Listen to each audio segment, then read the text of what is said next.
So let's talk about the fifth element of the classical elements, which is spirit.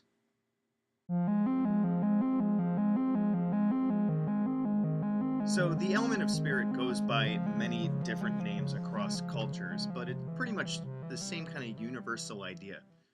I guess saying universal is kind of a pun, too. So spirit is also known as ether, and ether actually means upper air. It was like the air that the gods breathe. Some symbols for spirit is a wheel with 8 spokes in it, or the dodecahedron, which is a 10-sided three-dimensional shape. So it's every face of the shape has 10 sides to it, and you can Google that because royalty-free images wasn't able to find one, whatever. So it's also called quintessence. It was thought to be what filled the void above the terrestrial sphere, so beyond the firmament, right? And it's akin to space in a way because what's beyond our atmosphere is space. And Plato called it the most translucent. Aristotle noted that it moved circularly, which you can kind of associate that to like the orbits of the planets and such, which also kind of ties it in with gravity, right? Yeah, associating with gravity and movement of heavenly bodies. So it has no qualities of like hot, cold, wet, and dry like the other elements do. Ether is made up the heavenly bodies because Earth had no ether, the heavenly bodies could affect things on Earth, which kind of that ties in with astrology, with the planets having an influence on the events and things that happen here, right? So it's attributed to light and gravity. Those things that are like not solid that we can't exactly put our finger on or understand, or they couldn't do that back then. Also, fire was sometimes confused with ether, but then it was kind of attributed to be its own element. It's also attributed to sound, and it has no compass direction, but it's all around us, and generally it's associated with like the center of the circle. When I used to do like old school rituals, like with Wicca and stuff like that, you would do the 4 elements, north, east, south, west, and then you would invoke spirit like above you. And let's see, where was I?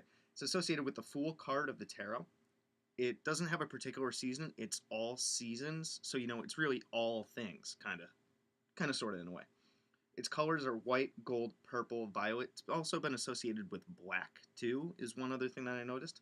Um, it's the divine will, harmony, force, transcendence, the sixth sense, and transformation. It's all potential things, because it can be anything. It can do anything. I think all the other elements were said to have like been born from ether. And yep, I already said that. It's unbeingness. So I guess you can kind of tie it to the Ein Sof or like Ein Sof or Ein Sof hour from the Tree of Life, and perhaps could be. Yep, said that. And interestingly enough, so ether was kind of like, I think it was like the Latin term for it. Correct me if I'm wrong. I'm trying to remember the things that I took notes on. Some things I didn't get the notes down, but yeah. So interestingly, it's called ether, which means way outer space, right?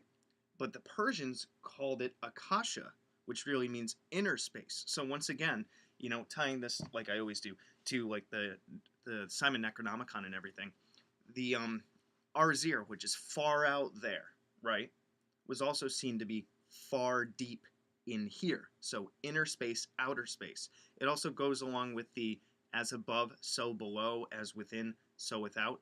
That kind of mirroring, I guess, is the term that's coming to me right now, or reflectiveness of the universe.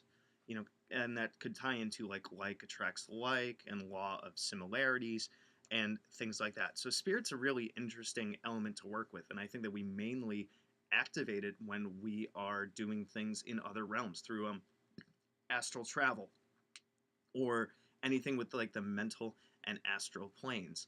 When we are creating ideas, even when we are thinking, all those non-physical things is when we are working with the element of spirit. And I also like to say like the spark of life, anything that makes things animated that we can't even put a finger on, really. For example, what is consciousness, right? I think that's all spirit as well.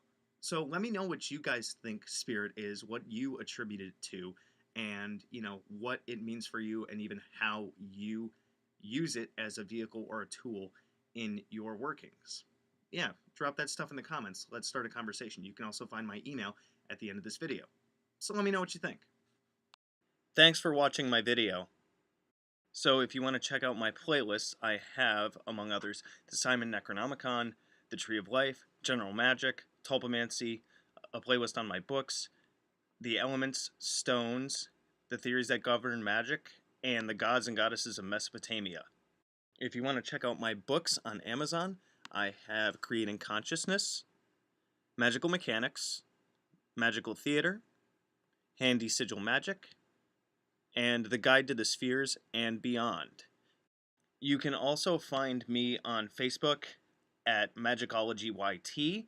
You can email me at priestofthenecro@gmail.com, and you can even check out my Instagram, which is Magickology. And good hunting.